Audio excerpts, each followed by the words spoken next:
পেট পূজার আনন্দ চ্যানেলে সকল দর্শক বন্ধুদের স্বাগত জানাই। আজকে আবারও একটি নতুন ধরনের রেসিপির সন্ধান নিয়ে চলে এসেছি।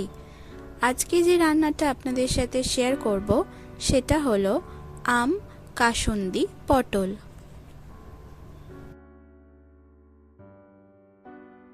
এই রেসিপিটি বানাতে সবার প্রথমে 10খানা পটল খোসা ছাড়িয়ে ভালো করে ধুয়ে নিয়েছি আর সাইডগুলো একটু চিড়ে নিয়েছি।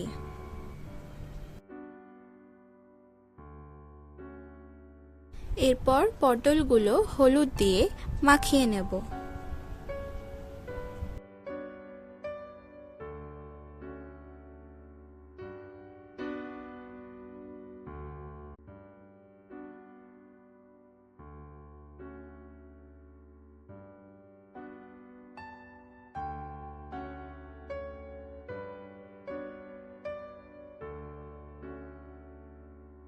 সব কটা পটলেই হলুদ মাখানো হয়ে গেছে, এরপর ভেজে নেব। তার জন্য একটি কড়াইয়ে পরিমাণ মতো সরষের তেল দিয়ে দিলাম আর তেলটা গরম করে নেব।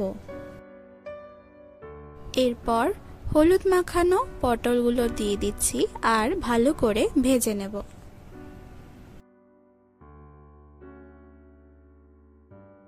এরকম উল্টে পাল্টে ভেজে নিতে হবে।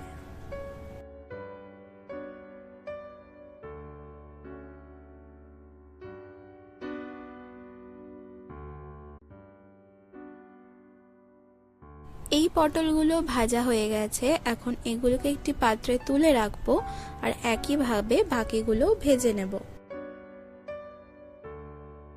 এরপরেই একই তেলে 2 চামচ সাদা সর্ষে বাটা দিয়ে দিলাম আর 1 চামচ পোস্ত বাটা আর 1 চামচ চারমগজ বাটা দিয়ে দিলাম আর একবার ভালো করে নাড়িয়ে চাড়িয়ে কষিয়ে নেব।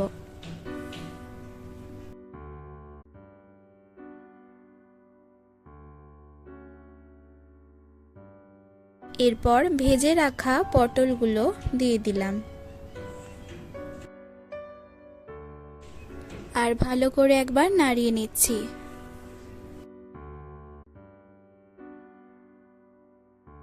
এর মধ্যে এবার আগে থেকে একসঙ্গে বেটে রাখা কাঁচা আম আর কাঁচা লঙ্কার পেস্ট 4 চামচ দিয়ে দিচ্ছি।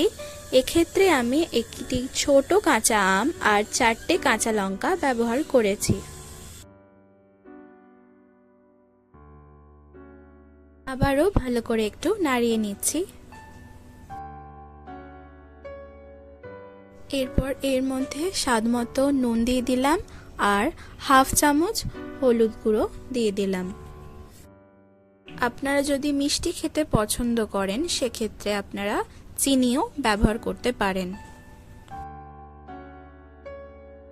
এরপর বাটি ধোয়া জলটা দিয়ে দিলাম।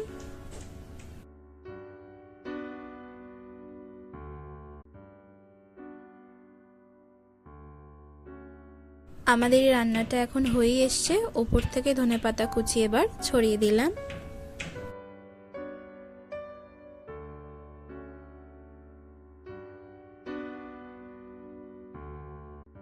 আজকের রেসিপি এখন তৈরি, এবার আমরা পরিবেশন করে নেব। আম কাসুন্দি পটল এখন সম্পূর্ণ রেডি আর আমরা পরিবেশনও করে নিয়েছি।